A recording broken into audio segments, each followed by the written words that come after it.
year too late. So we don't just look at going to college. A lot of people go to college to get degrees in social justice and different things that you can't get out of college to go get a job for. Trust me, no. But we want to see people be empowered because that is the issue. That we can't talk about empowerment just by giving food. We need to give people a way to get their own and to give them their own dignity and their own respect. So we done allow them to reach out to our communities, and we continue to outreach to the communities. And so community engagement is a big part of what we do. One of the other things is we have to give, participate in the Fort Texas Annual Prison Dialogue and Reentry Symposium.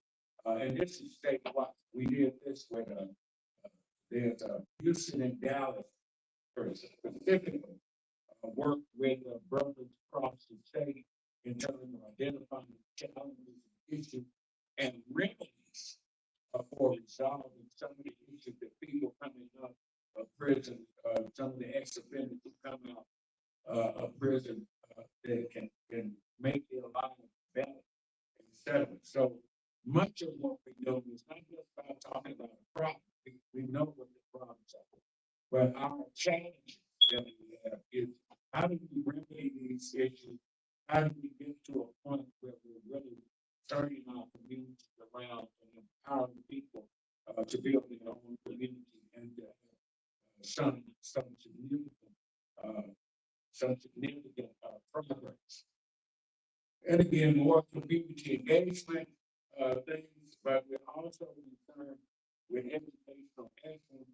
Part of our strategic plan was designed to look at some perspectives in terms of how to improve education and how to engage. And I think it OPIP, I know that we had a program where we were engaging some of the youth early on. And youth engagement is very important in terms of education, but it's important in terms of activism. I began my activism at 14 years old, president of the Youth Council, and I'm kind of involved with that. Went on to go to the Black Student Union in college, so forth. And as after I kind of graduated from the militancy, I don't know that I ever left that. Trying to get it better and not being so angry, but after I graduated from that, I spent one job lesson to embrace Islam, and that helped turn my life around. And I was living a good life, I thought, anyway. But it's always a challenge. We also give during this month when everybody wants to know about the Black people. We do Black History Month program. All year we've been here, but nobody wants to know about it until February. February we do college to do Black History Month program, and we've done those multiple times. The downside to that is when we do the program, only the Black people come. Everybody thinks that the Black History Month program is for Black people, but it's not. It's to teach other people what Black people in this country went through. I'm always giving history about that. We're working on a documentary still for the last couple of years. We're working on a documentary entitled Islam in America, Roots and the Struggles. We're not just talking about the history of Islam, but how did you come about going from the 13th century forward? And so we talk about Minister Musa Abu Bakr, South Mori, Bilal Muhammad, Abdul Rahman Shori, and forward, and so on and so on and so on. We go on through, and we have actually included in the history the struggle that we have in terms of human rights and social justice in this country, which we feel is the impetus for many African American conversions to Islam. That we weren't just sitting around thinking about converting to a different religion, but we were almost driven, living for the same thing that everybody said for freedom, justice, and equality. We found that Islam on its face offers all of it. But before you can meet a Muslim, you just look at Islam by itself. It's all about freedom, justice, and equality, etc. etc. So we're working on a project that we've been working for years. We have several scholars who are actually helping us with this project. And it's also here for social justice with our sister, our son, sister Della Econo is the chair of that project. So we've been working on different measures, some objectives, all of that is included in our plan. And last but not least, we always need financial support to get these things going. And so that's just a snapshot, that's a quick down and dirty, as they say, of what we've been doing.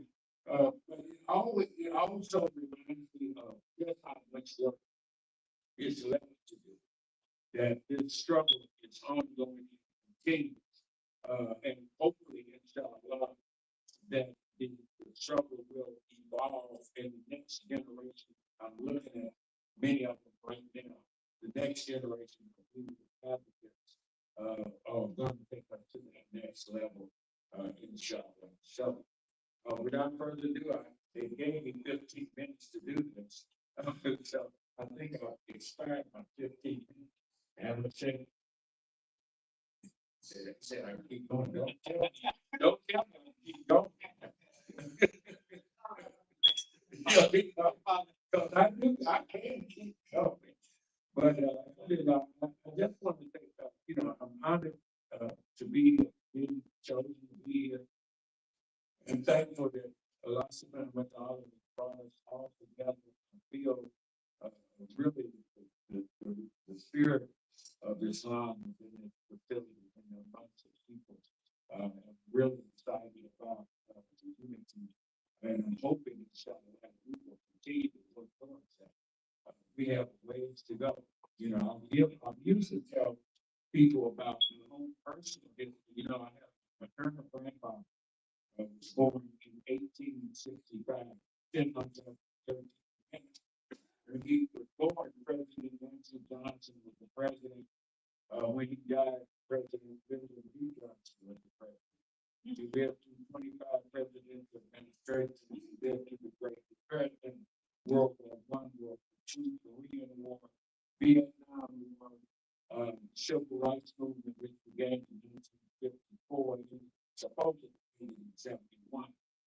He lived through the onset of the Black Power movement and died at the rightful age of 101 in 1966. A whole lifelong of seeing this foolishness and dealing with it. At the end of 13, 14, 15 amendments, those amendments and Jim Crow and many of the other things that we looked at. So it's too many to ignore. So, that's all here for having me. Inshallah, we'll be here. Any questions when that time comes. So I would like to wow.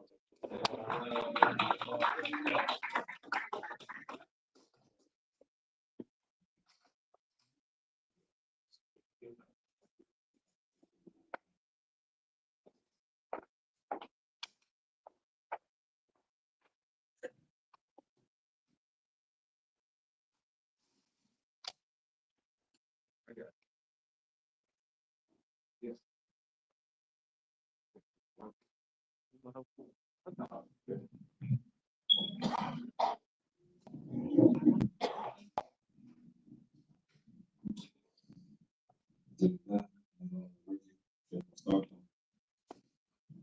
Accepted from me. Next, we're going to welcome Imam Father Briggs. Allah bless him tremendously. I want to apologize. We were supposed to have Imam Saeed Personal here today, but his wife was under some health difficulties. Keep her in the dua. Keep him in the dua as well. And Allah accept it and forgive us for any wrongdoings.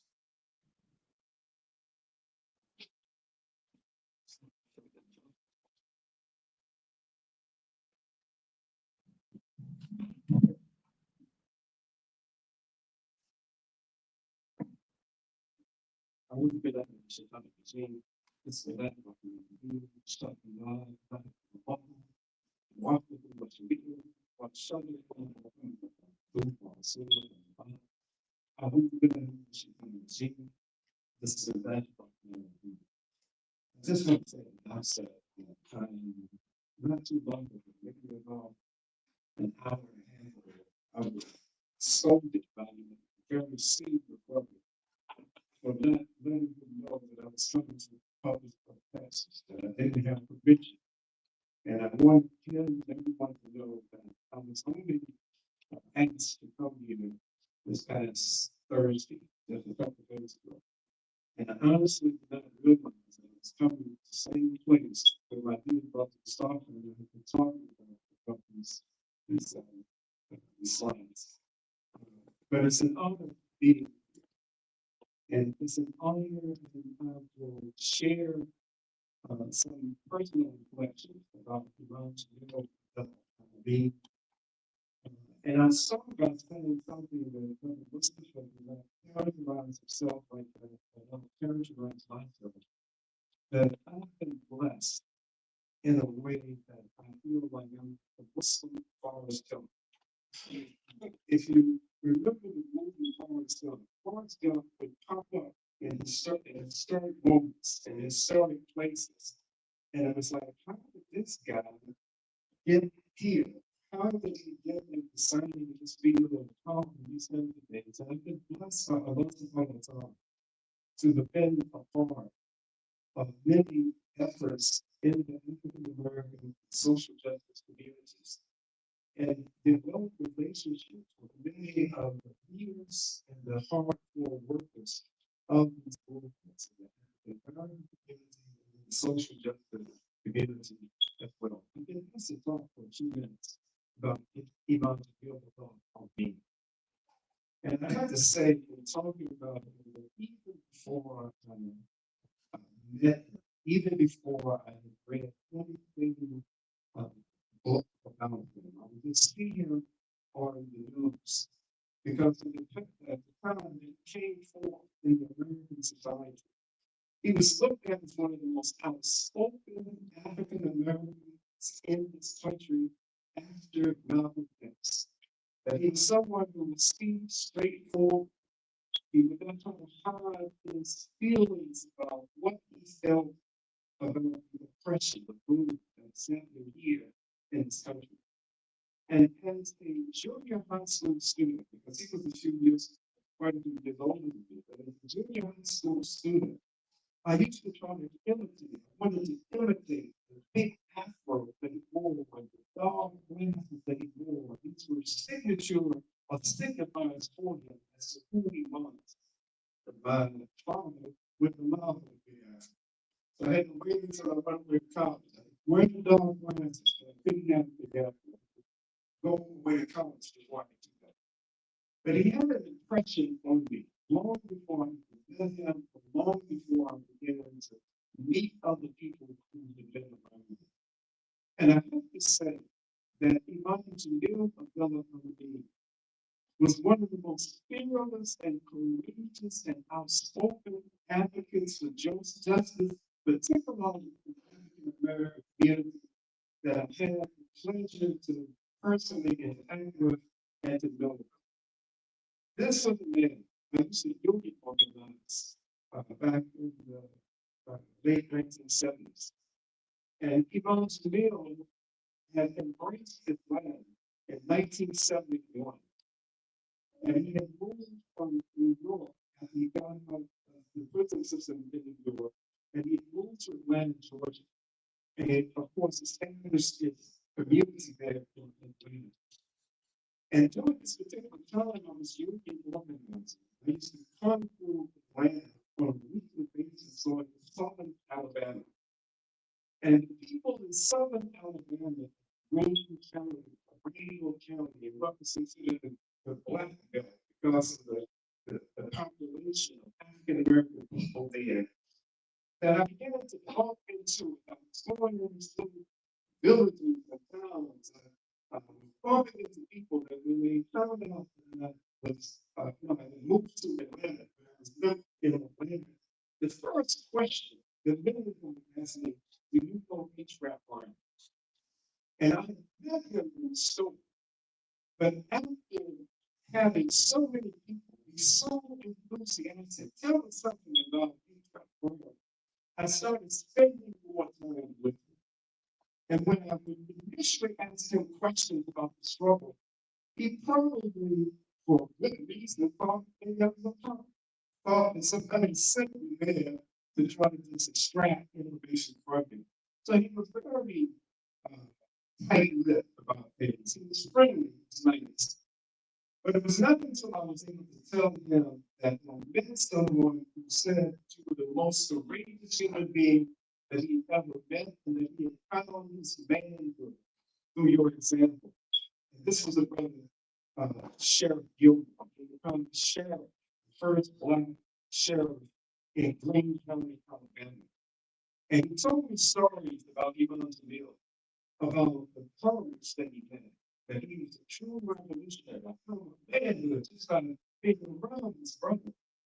And so when I went back to Atlanta and I talked to Imam Jamil, he told me that I had met Gilmore, our relationship changed. Because I guess he figured that if you spend time with Gilmore and his history and his relationship with law enforcement was totally different than his own, then maybe you ain't a cop. Maybe you're genuinely trying to hook up and align yourself with people who are struggling for human rights, the rights of African American people. So let me fast forward a little bit here. So Imam Jamil, when he established, he was a part, not established, he was a part of the national African American led and popular organization called the Dawn Slam Movement. He was the southern head of the Dawn Slam. And uh, uh, Imam Al-Amin, who had given him Shahada in Atlanta prison in 1971, was the northern head of this organization. When they walked away from the Dawn Slam movement and formulated Al-Umma, then Imam Jamil became the southern head of this group, and Imam Al-Amin was the northern head of the group. And so my interaction with Imam Jamil continued at this point. And although I was never a part of an overall Northern plan, Imam Jamil used to invite me to his national tours. And so I got to know so many of the individuals who were under his leadership and Imam Al-Amin's leadership, and had developed personal relationships with him. My relationship just grew in dealing with Imam Jamil. And so I want to stretch this out too long. What I will say is that when Imam Jamil was arrested and taken to Clark County, Georgia, on a ridiculous charge of impersonating an officer, he was stopped. Clark County is adjacent to Fulton County, where Atlanta is. He was stopped in Clark County, Georgia, and the police officers, when he opened up his wallet, showed him the license, and he opened the wallet, and he had an honorary police badge in his wallet. And this badge was given to him by an official. Actually, Gilmore, I can't remember who gave him this badge in Alabama. But he had an honorary badge, one of the mayors of the city in Alabama, gave him the badge. And so they said you're impersonating an officer. And so this impersonating an officer got some training violation, maybe you ran through a red light or something ridiculous. So a court date was set. And there was a snowstorm or some kind of weather event that stopped him, prohibited him from going to appeal court. So Clark County sent officers to come and to arrest him. And so he was locked up in the Clark County jail before they brought him to Atlanta. Fulton County locked him up. And it wasn't Imam Jamil and his wife and told me and told me that he was locked up. What it was all about. So myself and to go visit time in jail before they brought him down to the court. And Imam Jamil had a signature thing. He said, he really meant it. He said it to you when you would depart from him. He would always say, "Can I do anything for you? Do you need anything? Can I help you with anything?" And I thought it was just something that maybe he was saying to me, but I thought it was me. He was saying this to everybody almost that he met and interacted with. And it wasn't just a slogan like burn, baby, burn, and stuff like that. He really meant that. And here he is sitting behind this big smoky plexiglass, being charged with the murder of a deputy and the mere murder of another. And here I am driving down to visit her, and he's asking me, "Can I do anything for you?" So this is part of the challenge that over the years, in my interaction with him, and the interaction of staying letters, visiting him, and various prisons where he was, it was a letter that it was a relationship that to me developed out of respect for everything that he represented, what he had done prior to embracing the plan and after becoming a Muslim. And so I'm going to end on this particular, and I'll just throw in there as well that I was honored to be asked to lead the Janata prayers for Imam Jamil. And I can't think of anything that I've done in my Muslim life that was honoring, felt so honored, not arrogant about it, because there were so many other people.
Of a system that he represented the worst of how a system can become so corrupt that people will worship just flesh, they will worship material.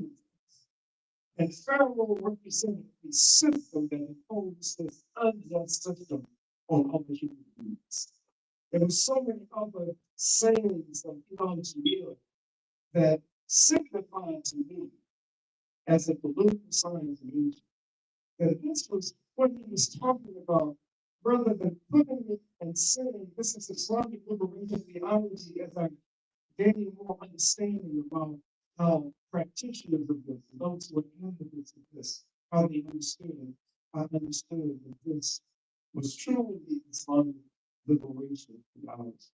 In one of the things, one of the expressions that he often said is that if your religion doesn't cause you to stand against injustice, then you're practicing the wrong religion.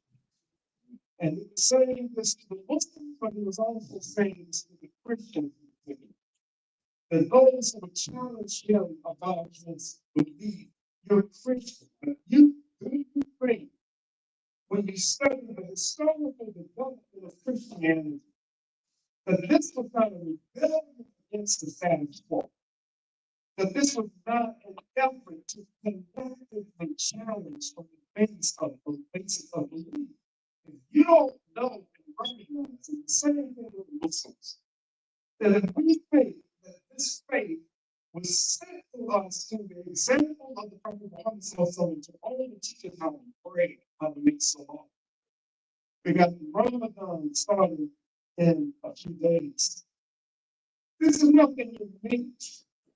And this is something that almost every organized religion may have prayer. We may do it a little bit different than this faith community of that community. But Allah subhanahu wa ta'ala didn't send the messenger of Allah, sallallahu alaihi wasallam, to teach us, only teach us how to pray, to teach us how to fast. It was a clarion call for all of that boom we read about in the Quran, how Allah destroyed civilizations, not because of individual oppressive acts, but how oppression was institutionalized, much like it is today. That we have to understand this through a lens that will be beneficial to us and to the society at large. That's all that.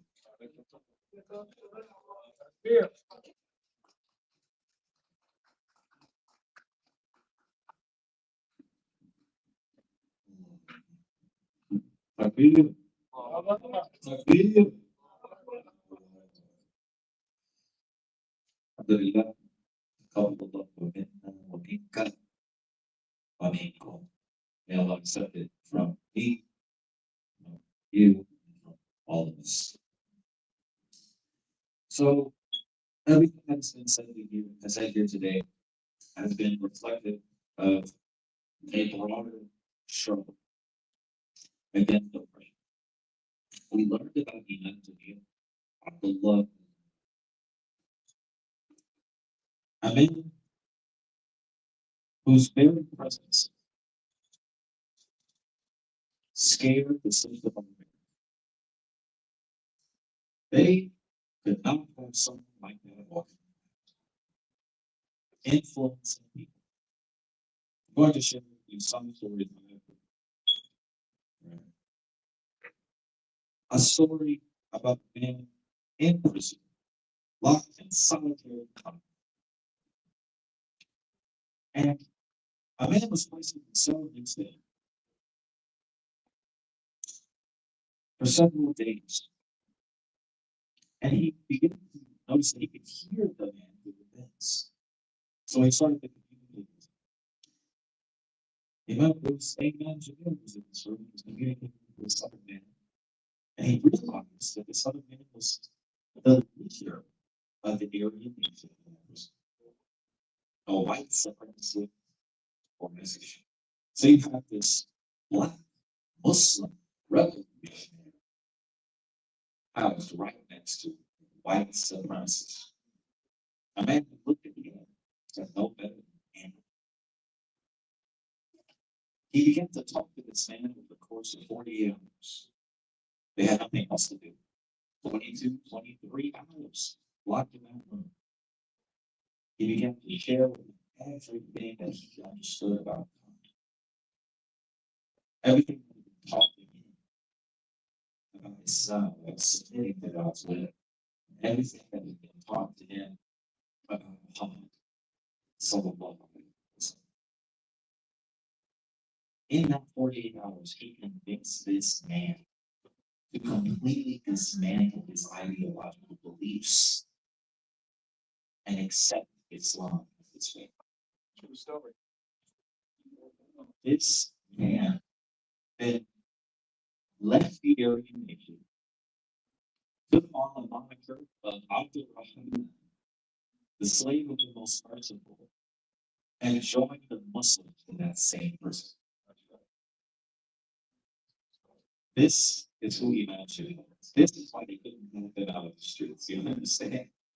Because every single person he came in contact with was affected by who he was.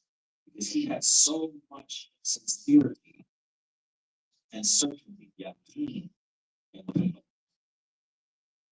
They were nervous. And he did this everywhere he went. And if he couldn't get you to accept Islam, he could at least get you to accept that you need to do something. You need to do something for your right? Many people say he was the one who took the horse that Malcolm X put down when they put him down. So imagine you pick it up. America was like, no, can't have that. So who are we? We are the people that are meant to pick that torch up. I accepted this faith 6 years ago. And as soon as I accepted this faith, I knew exactly what I had to do. Because when I read the Quran, I knew what it was calling me to do. When I found out about the Imam Jamil and many men and women like them and like him, I realized that this was the inheritance that I would inherit. The followers of Muhammad Rasulullah, with the peace and blessing and mercy of God be upon him. These people changed the world. Malcolm X shook the very foundation. Ali al-Hajj al-Shabazz shook the very foundation of this country. Muhammad Ali sat there and said, why would I fight people 10,000 miles away when you're if I'm going to fight anybody, I'm going to fight you. They stood their ground. Even people like Wajid Muhammad, who said, was born into a so-called Muslim faith, but he had to reevaluate his entire life. When he went overseas and saw what Islam truly was. Just like Malcolm tried to sit with people who looked like the very devils that tortured him in the States. And he learned that they loved him. And they saw him no different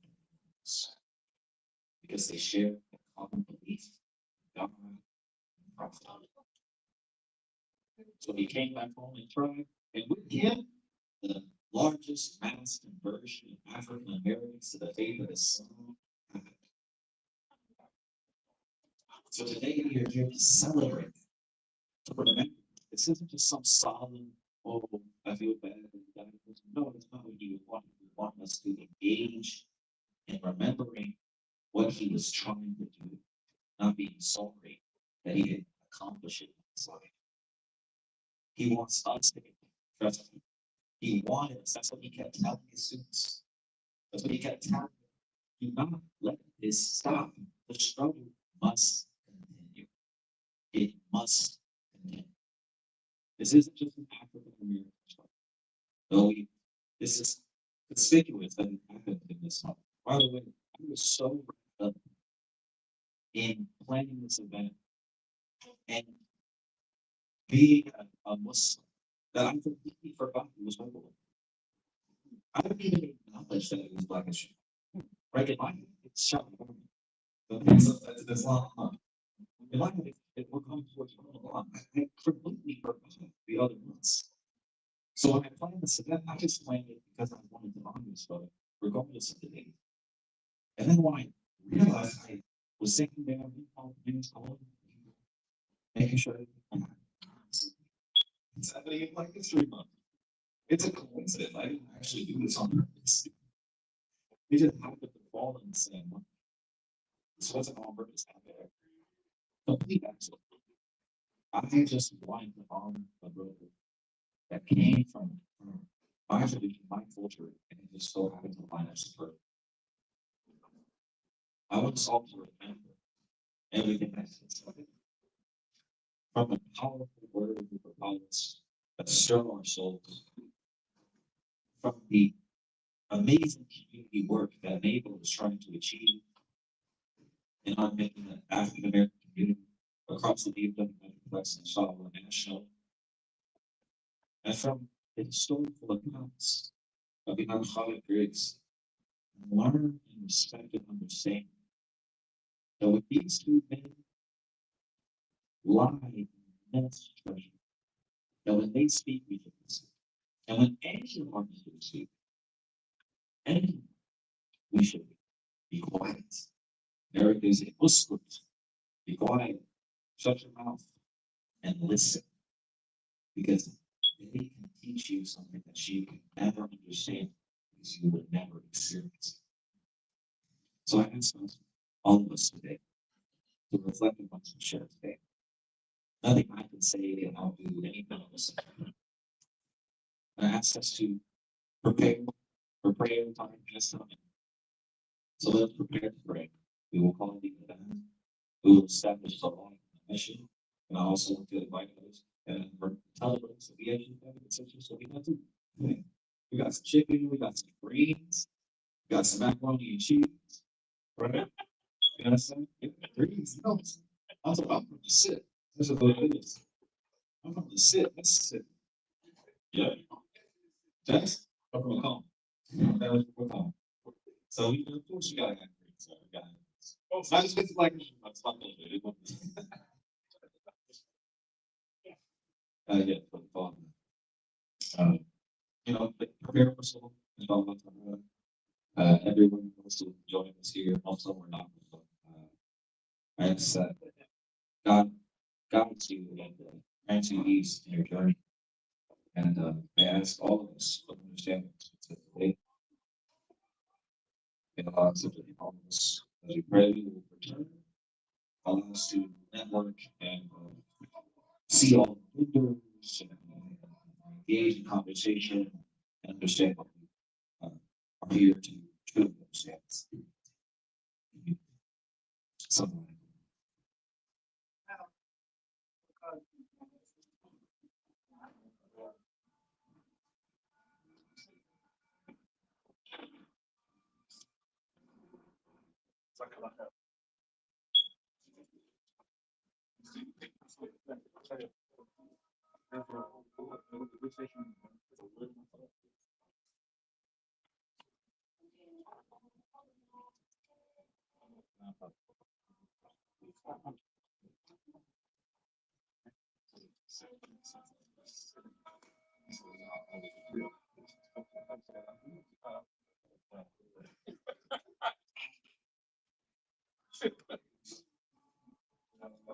Same here.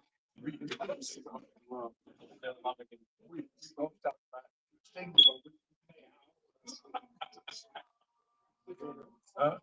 Yeah, yeah,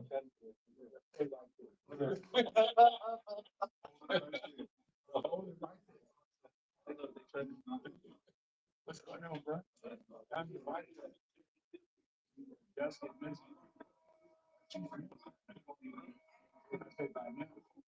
Yeah.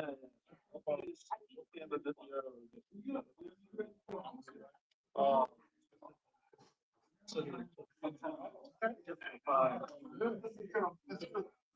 then I just open the mouth. Yeah, maybe. You keep this here. My wife be masked. Here, my. Look, these people.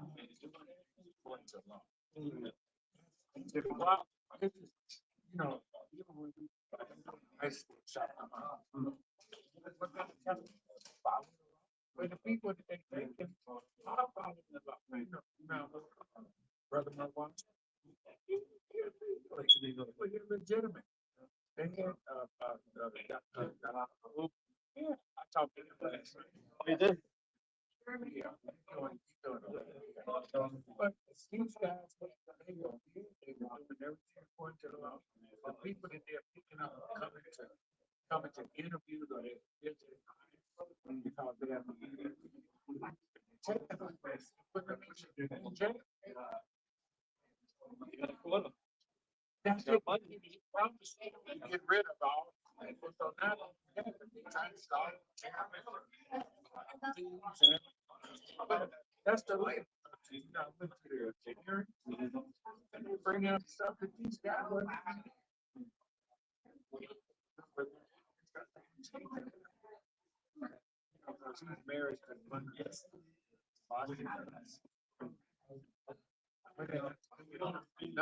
He wasn't, I know him. Somebody donated him in his back. So did I.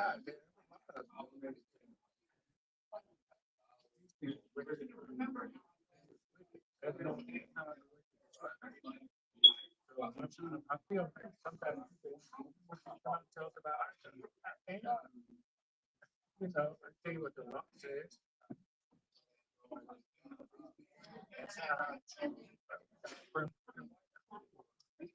So, but the White House, what's his crime?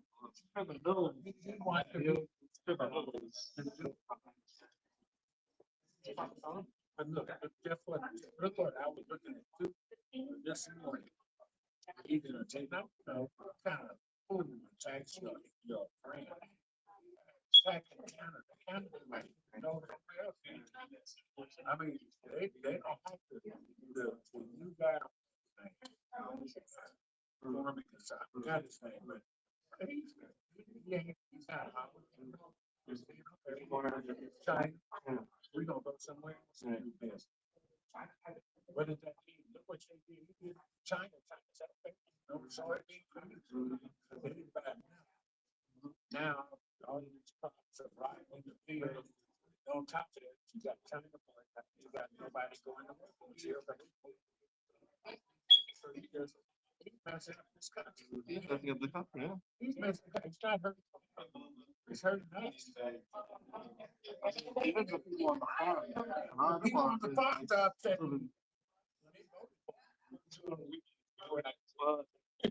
I mean, I feel bad for them because they voted for him. I mean, I don't know what's wrong with these people, but I think it's the race issue. Plus, okay, but it's definitely the race issue.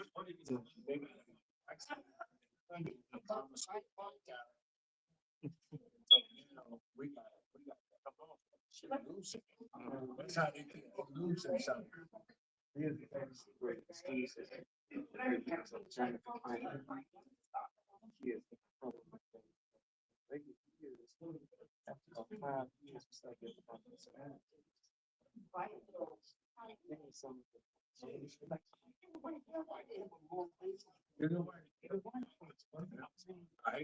this girl, I guess you didn't realize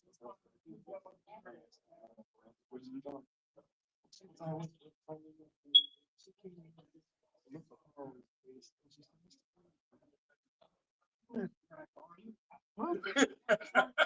you should have said no. Oh my God. She said, she was talking to me, so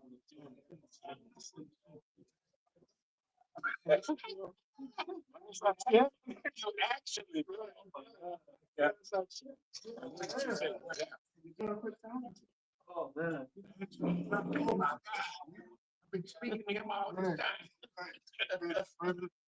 But you know what it is, they actually got the same propaganda. That's what it is. I mean, ignorant. That's the other part. I mean, you ain't been exposed to nobody, everybody has been exposed to, you know. Oh my God. That's why I say the beat goes on. It ain't nothing. You know, that's what what's so Trump been still